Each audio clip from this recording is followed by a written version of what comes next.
Welcome to 10-minute epidemiology. In this video, I will provide explanation of how to read Kaplan-Meier curve in a publication. To illustrate this, I'm going to use a publication from the New England Journal of Medicine, published in 2023, and the title is Preoperative Treatment of Locally Advanced Rectal Cancer, and specifically we want to analyze panel B of figure 2. The objective of the study was to determine if a preoperative chemotherapy regime, FOLFOX, is more effective than the standard treatment of chemoradiotherapy for patients with locally advanced rectal cancer. Researchers want to measure which treatment led to a longer period of disease-free survival following a surgery. A link to the article is provided in the description. I'm interested to share with you the part of the results in abstract that say 5-year disease-free survival was 80.8% in the FOLFOX group and 78.6% in the chemoradiotherapy group, which is the interpretation of this Kaplan-Meier curve in panel B of the figure 2. Before processing to this, let's begin with a brief overview of Kaplan-Meier curve. In clinical practice, we constantly ask questions like how long the benefit of a treatment will last, or is drug A better than drug B, or if treatment A is as good or better than treatment B. Or sometimes we want to measure the time until a specific clinical endpoint occurs, such as disease progression or symptoms recurrence. Then all of this we can use the Kaplan-Meier curve to answer the question. Let's use a simple example. Patients with a teeth grinding or bruxism can get Botox injections for relief. The start time is the day of the injection. The event we want to measure is the day their symptoms come back. And we want to look at this question, how long does the relief survive? But sometimes tracking this can be tricky. In any study, some patients will experience the event, while others may move away and we lost the contact with them. And for some, the study will end before their symptoms have recurred. However, in this study that I'm going to give you as an example, I assume that all the 10 patients will stay with the follow-up plan until the end of the study. Kaplan-Meier curve is used to graphically represent the survival rate or survival function. Here is how it works.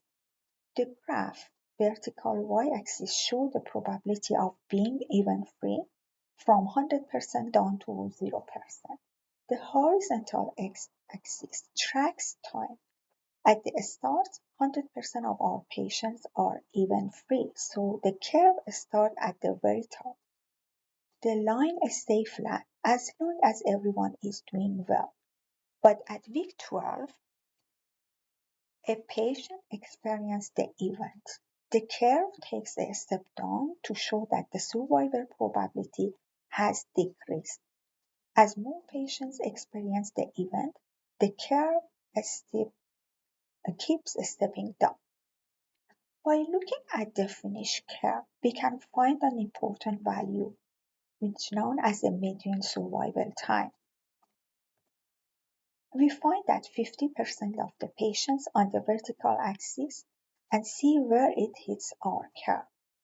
In this example is at 19 weeks. This means that half of the patients experiencing the event by 19 weeks and the other half experiencing it after 19 weeks.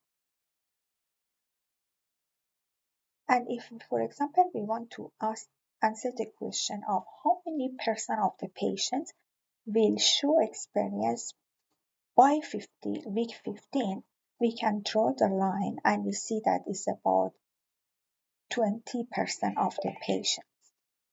Okay, let's go back to the publications and let's look at the details of this. The title of this panel says disease-free survival. So the event we are tracking is the cancer recurrence. There is an axis break here in the graph, and this is because we don't want to focus on the empty area of the axis. In this chart, since all the survival data is above 70%, the break allows us to zoom in and see the most important area, which is 70 to 100%. The orange line represents the new treatment group of FOLFOX, and the blue line represents the standard chemoradiotherapy group. As we can see, both curves start at 100% and step down over the 84 months period, as some patients experiencing a recurrence. And we notice that the orange FOLFOX curve is most of the times higher than the blue curve. This gives us the visual clue that likely FOLFOX treatment might be slightly more effective at preventing the cancer from recurrence. To get a specific number, we can read the plot at any point.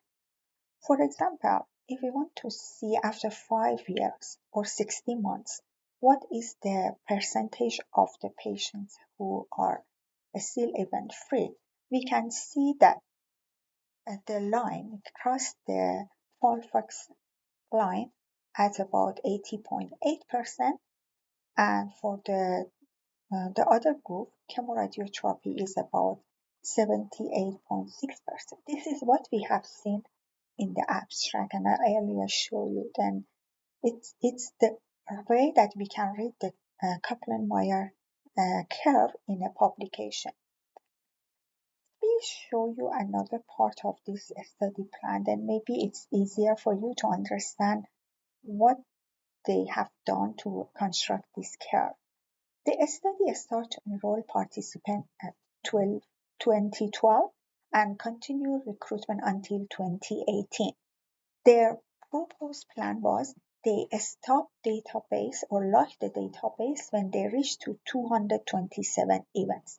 Then you can see that the patients who register and join the clinical trial at year 2012, they stay in the study for about 10 years until the study finished. But those who joined the study at 2018, they stay shorter, about 4 years.